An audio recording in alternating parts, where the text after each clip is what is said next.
Welcome to Wellness Curated. This is your host, Anshu Bahanda. And as you know, the aim of this podcast is to help you lead a healthier, happier, more hopeful life by bringing you ideas, trends, techniques, tools from all over the world. Now, this season, we're covering environmental wellness. And it's a topic which is very, very, very close to my heart. Today, we're going to talk about nature therapy. Today, we have with us Dr. Andheria, who's dedicated his career to preserving biodiversity. He's the CEO of Wildlife Conservation Trust. He's a fellow of LEAD, and he's a member of the Nature Tiger Conservation Authority. Welcome to the chat, Dr. Andheria, and thank you for being here on the call with us today. Pleasure is mine. Thank you. Now, tell me, let's start right away. What do you think is the connection between promoting the preservation of diverse ecosystems and our well-being? You see, humans are part of this ecosystem. We call ourselves as the most supreme being, but actually there is no difference between us and the ant, between us and the elephant, between us and the whale, between us and the birds that travel across this planet, right?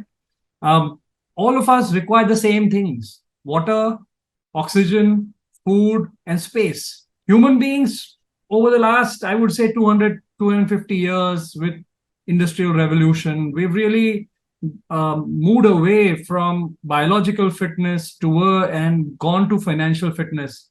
And so everything that we do is governed by our urge to have bigger houses, bigger cars, more money in our bank balance and all that. And so somewhere that umbilical cord that exists between us and nature has become a little hazy. It's still there. So most people don't know this. And most young people who grow in an urban environment have never been exposed to nature. However, and I've seen, and over the last 35, 40 years that I've been involved in nature-related work and activities, I've seen that you can be from anywhere on this planet. You could be from America, you could be from a small town in India, you could be from Bombay, which is like a 20 million people, big city, or you could be from a village. We all react in the same way to the first smells of the rain. We react the same way when we look at an ocean.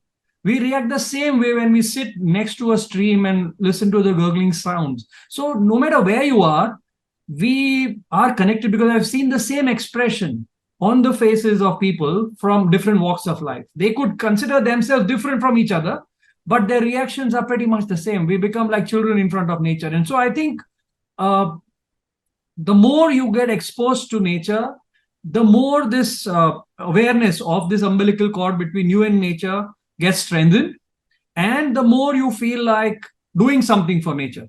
So we need to rejuvenate that. And I think the best way is for people to go and embrace and go actually and go to the forest, go for walks, spend some time in the garden, listen to bird calls. And so once you do this, automatically you start realizing that you are not any different from other beings.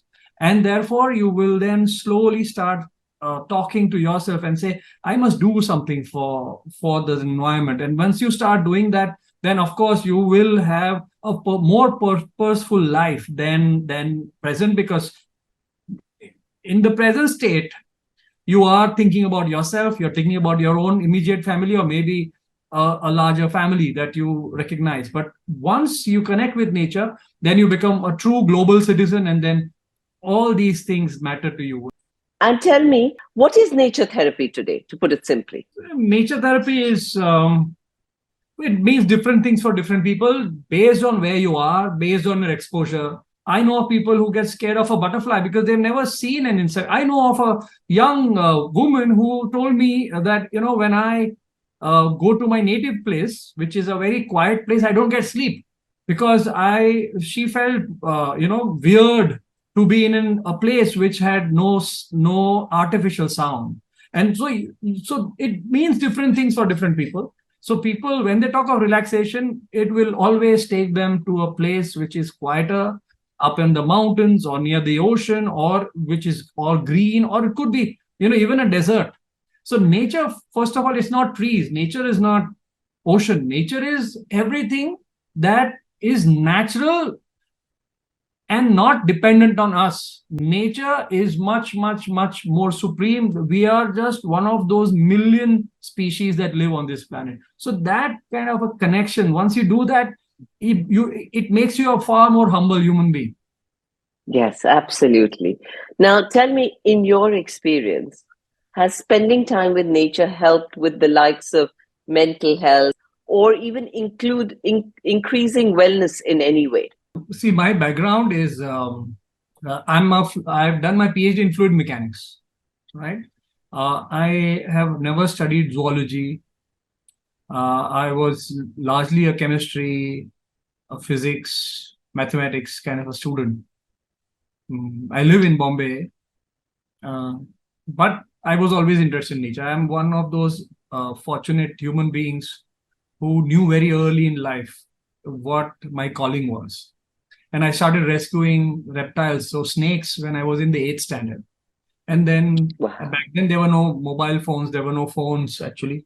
And so people from the neighborhood called me if they had a eagle or a kite or a owl. Even if I was rescuing snakes, they never differentiated.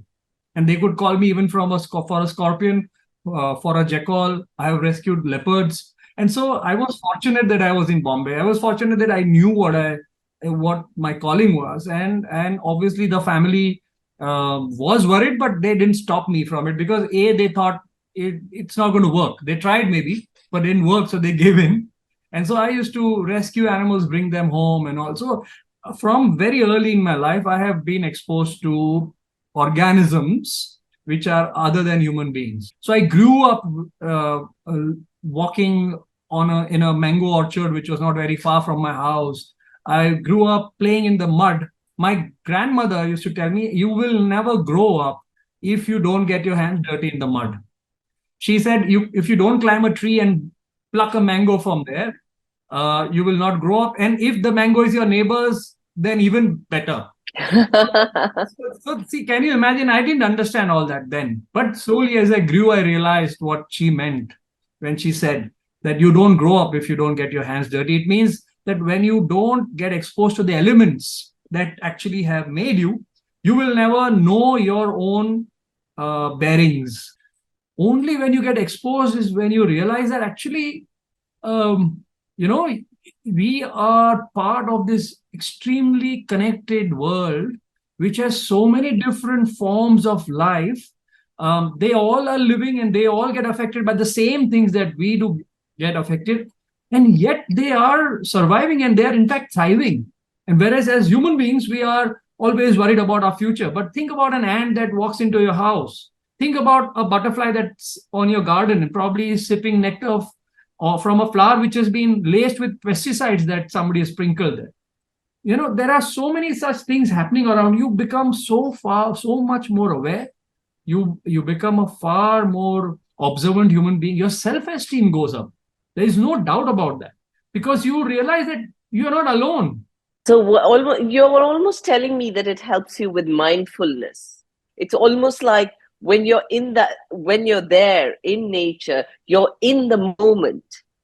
Yeah, you're in the moment.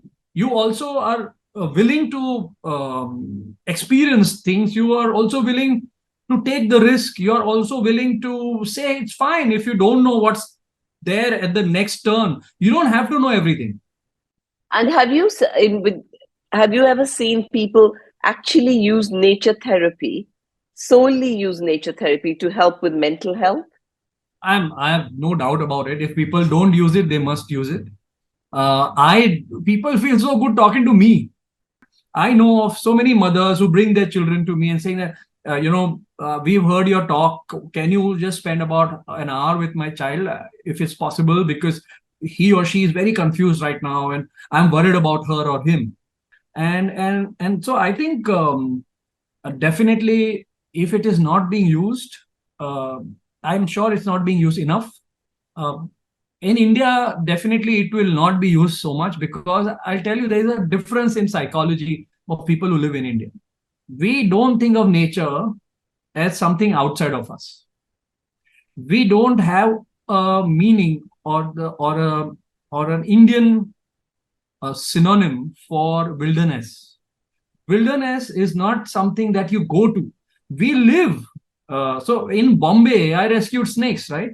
So I used to bring snakes. I used to rescue so many things, and it was right in the city. And people called me in their house. They kind of felt uncomfortable that the animal was there, but they didn't kill the animal. They called me saying that, oh, it's here, it's there for last 2 hours. We don't know what to do. Can you come? And they were willing to wait it out and get and sit outside the house because there was a snake inside the house. So that kind of a thing I've never seen anywhere. And that, I think, is also because of the spiritual connection that people have with nature. Our gods and goddesses are sitting on, normally, if you see, they are always on a vehicle, which is an animal. We worship the Yes, elephant yes. god, we worship the monkey god, we worship the snake, we worship the banyan trees. So it is so much a part of our culture But that let some. me ask you another question. Let me ask you about the urban environment. I mean, I'm assuming you're in Bombay. Hmm. I'm in London.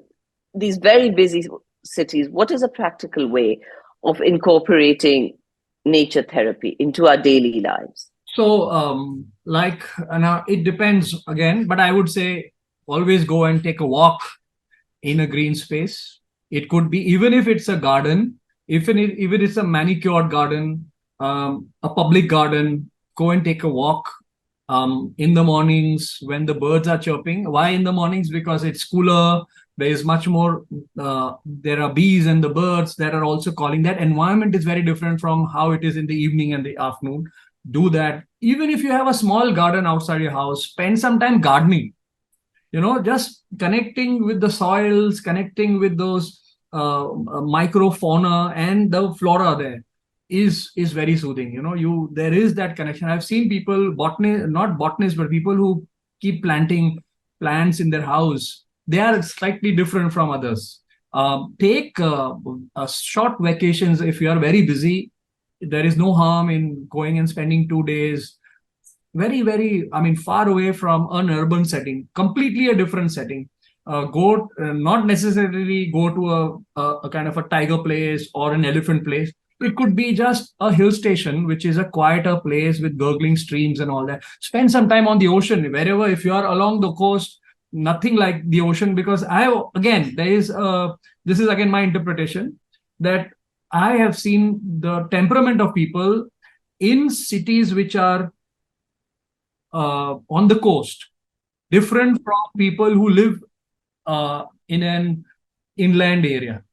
The openness of the ocean percolates down into the nature of the person. You come to any city, and there will be people who will help you a lot more than you have some city. Like, you go to London, for instance, the temperatures are, the weather is so fickle, and you see that people will be in front of you, but there will not be a smile exchanged. You come to Bombay and people are so busy, they travel, yet you will find people always smiling at you, and you ask one question, they'll be going out of the way to help you. That are happening. Absolutely. I want to ask you another thing. So, in a place like Scotland, there's this law of access, law of roaming. So even like as an example, Balmoral Castle, I think, has 2,000 hectares of land or something, but everyone is allowed to go through there. It's absolutely, if you own land, you have to give people access to it, and it's not there in England. It's definitely not there in India. It's not there in a lot of the places of the world. So what happens? Even a lot of the natural reserves get blocked out and you have to pay to go in. So how do people get access to nature therapy in situations like this? So I would say, um, there are a lot of, say, for instance, in India, you have the protected area network, that is national parks, sanctuaries, conservation reserves, and community reserves. Those are public lands, that those belongs to the masses, right? So if you want to do an expensive thing, like going into a tiger place, then it's not everybody's cup of tea. But 5% of India is protected area network, which means that these are areas which by definition belong to the public. And there are so many treks. So if you are in, say, I'm talking about the Western Ghats. The Western Ghats is a long range of mountain, and wherever you are in any state, you could go on treks, walks up on the mountains. Mm-hmm. Obviously, the land holdings in India are so small that to give access, what are you going to give access to? So it's slightly different. But if you go to any village, then it's like that, where people are actually the houses are what we call gautans, which means the farm areas are different and the houses are in one place. They are all interconnected. You never have fencing there. So it's only in an urban setup because of security reasons, because of a lot of our own mental issues that we want things to ourselves is where such things happen. But I definitely feel that we must, as citizens of wherever we are, we must encourage our governments and in fact force the governments to create open public spaces, which are parks that anybody can walk in. But I think the protected area network is also something that belongs to the people, and we get so much of ecosystem services from there: temperature regulation, soil, pollination, seed dispersal. So we must look at all those things and say that I and you are surviving because we are getting something free of cost from the environment, from the ocean. We know that the ocean actually generates much more oxygen than all the forests on land does, right? So it's when you start reading, when you start spending time there, when you start talking to people, automatically you will start feeling far more wanted on this planet than you really are right now. Lovely. Now, the other thing I want to ask you is, I've seen in the UK sometimes that nature therapy and environmental conservation therapy, where they're getting into things like rewilding, where people are doing they're organizing nature therapy and the same things, that they work successfully. Have you seen that in different places of the world? Yeah, I know a lot of people who are involved in the rewilding work in Europe. So see, rewilding is happening because there the protected land is just 1%. In India, say the protected area network is 5% of the country. India is a very big country, 35 lakh, so 350,000 square kilometers, right? Of that 5% is protected area. And then there is a forest cover is about 21% of the country, which means 1/5. So here we still have the rewilding definition will change in India because we still have a lot of wildernesses, lot of wild areas, but they may not have the same number of species that will exist inside that 5% of protected area. So I would say almost 3/4 of our forests are areas where a different kind of rewilding can be done, where some degraded forest can be brought back. There is fragmentation, there is forest loss, there is forest degradation. So these areas have to come back, and so a lot of organizations in the country are working towards that. A lot of villagers are also now they've realized that you can only with the government do this much. If you want to go beyond that, then you will have to start working in community lands, the lands that belong to the people.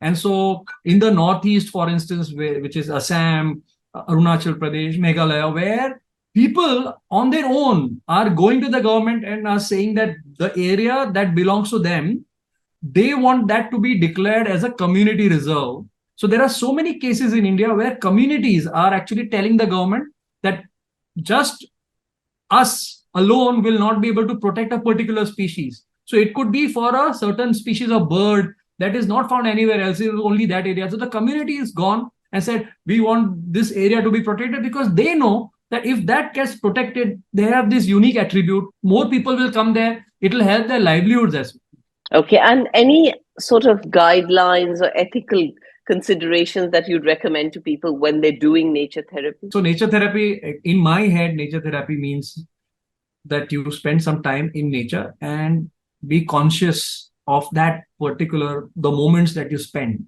So as I said, it could be a walk that you take every day. It could be a jog, or it's just a run through that kind of an environment. So the I think ethical considerations is that obviously all you can bring back from nature is memories, and not anything and everything you like. So people like to pick up a certain thing that they find in a wild area. That should not be done, because everything on earth that exists has a role to play. Just because you are fond of something and you say, I want this in my house, then there is a problem, because that place where that thing is found, something, some organism there is using that thing even after that particular thing dies. And so, I think the only ethical consideration will be to bring back memories and not anything physical. Whatever is found in the wild should be enjoyed in the wild. It could be in a garden also. It doesn't matter. Just because you find some flower there, just pluck it and bring it. So that's something that I think on the ethical side, you must go completely immerse in it, but not bring back anything. So, Okay, that, then I have another question for you. What about wood? We all use wood in our houses. yeah, but if it is cut in a legal manner. So there are woods that are chopped and there is no certificate available. So if it is from government owned coops, which means there are these stalks which are officially cut down so that we can, then anyways we must use lesser wood as we move, because there will not be much left. And already there is so much of depletion of the forest because of the demand on wood, and the demand has gone down. Technology has come to our rescue, and new things have been designed. A lot of us are now using plywoods, which are not hardwoods. So they could be used. They could be waste coming out of saw. The sawdust itself can be packed and created. So a lot of people are consciously making those decisions. I think once you fall in love with nature, nature will tell you what you should do.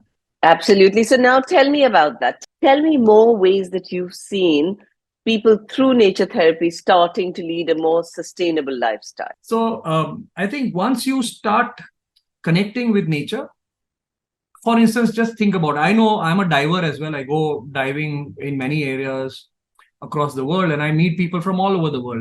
And I know that so many of them were consuming fish when they grew up, because the family was. But since they've started diving, they've started reducing the amount of fish that they eat. Also, they've become conscious and they're looking at the calendars, and there are such websites where they tell you that this time of the year you should refrain from having these fish because they are breeding.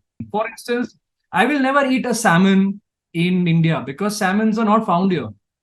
They come all the way from Alaska or up in Canada, and it travels so much in the plane. The amount of petrol and fuel that gets used for transporting food. So once you start becoming one with nature, you will start using local things much more.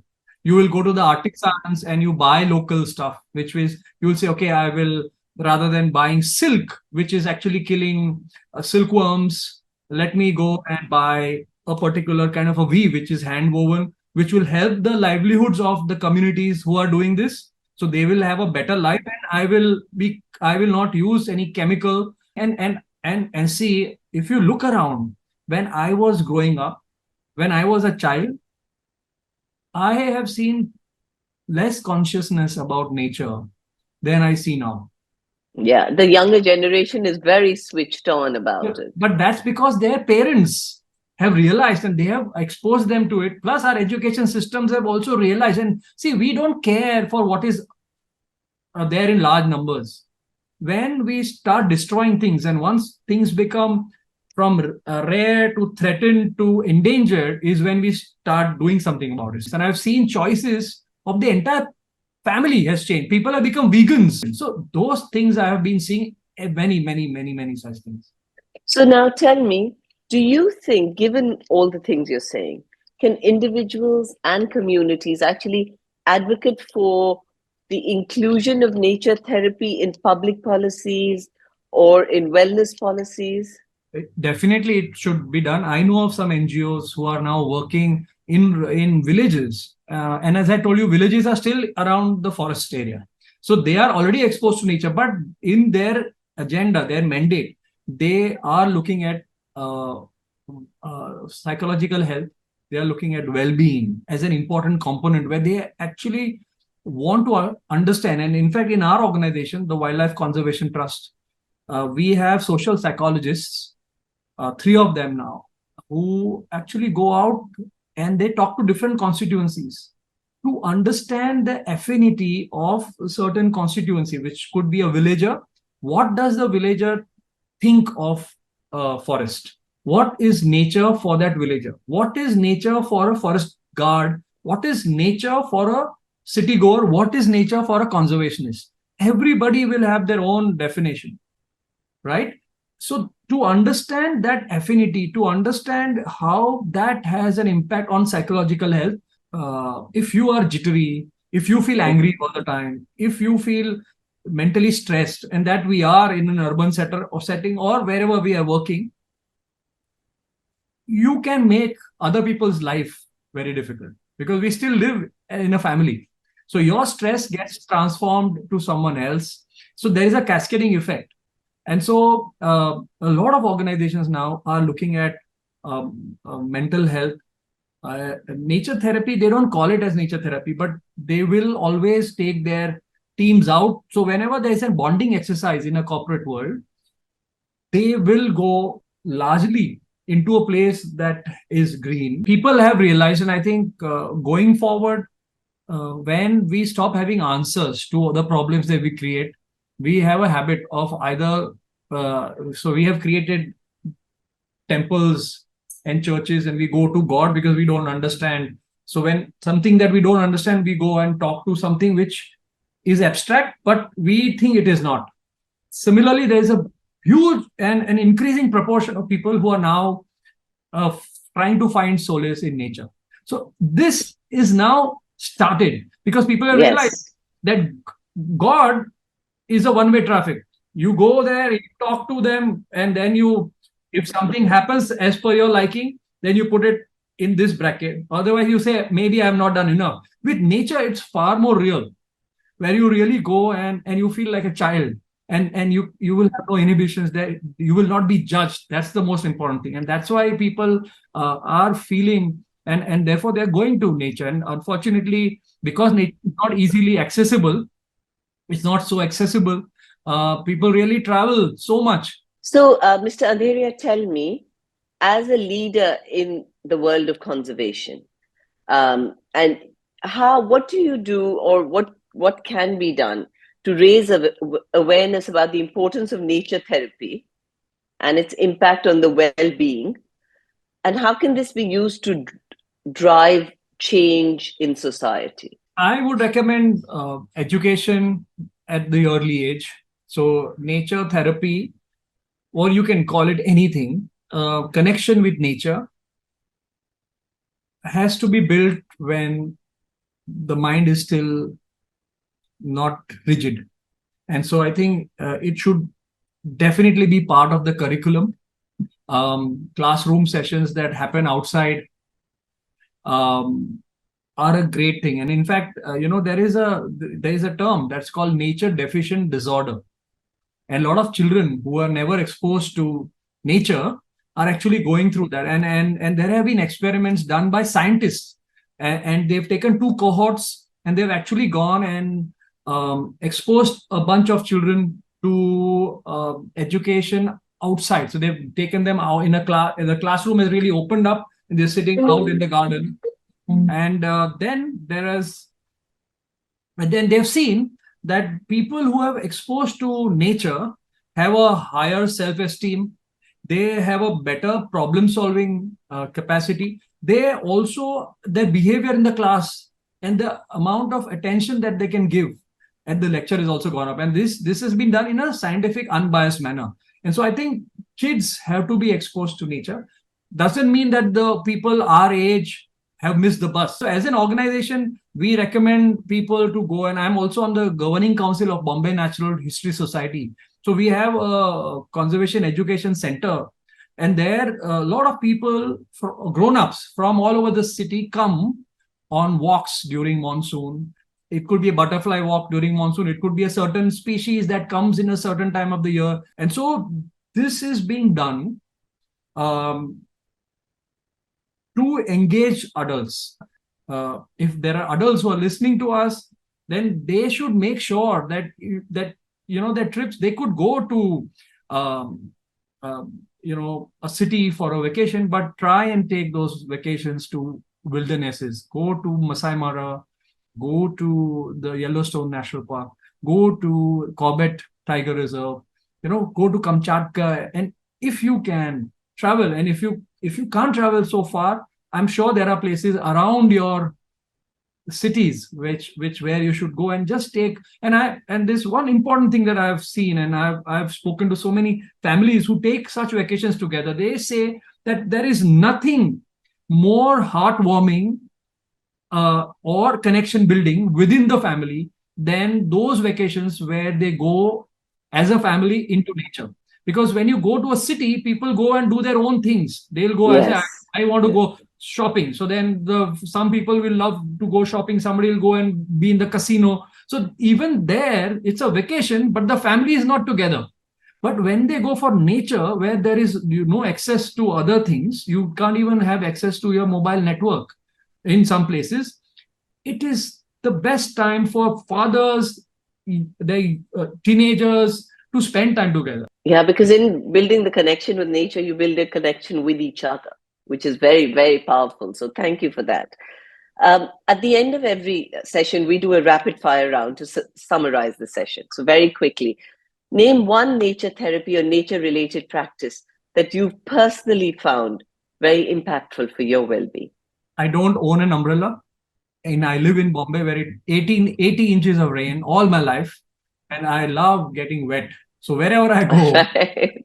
just being in the rain is a great therapy for me.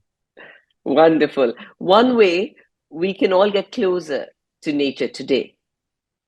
One way is to, every breath you take, count the number of breaths you take in 10 minutes, and you will know that how dependent you are on nature. All of the oxygen that comes is free of cost because somebody in nature is generating it. One key message or piece of advice that you'd like to leave my listeners with? I just want them to feel, no matter what age they are still children in front of nature, and they must give in, and nature will open up, and respect every life form. Don't go by size and shape. Size doesn't matter. You realize that in the jungle, elephants are considered as formidable, but if you weigh all ants and termites found in the jungle, they will outweigh all mammals and all vertebrates that are found in that jungle. So size doesn't matter, and therefore automatically you will become humble when you understand. Thank you so much, Dr. Anish Andheria, for that wonderful chat and for taking the time to be here with us today. Pleasure. And to my listeners, I hope you learned something new, and I hope we've left you with a happier, healthier outlook to life. And if you enjoyed this, please do press like, and please invite your friends and family to subscribe to it. And most of all, I would love to hear from you. So any questions, any topic suggestions, any comments, please send me an email on anshu@wellnesscurated.life. Thank you for being here today, and I'll see you next week.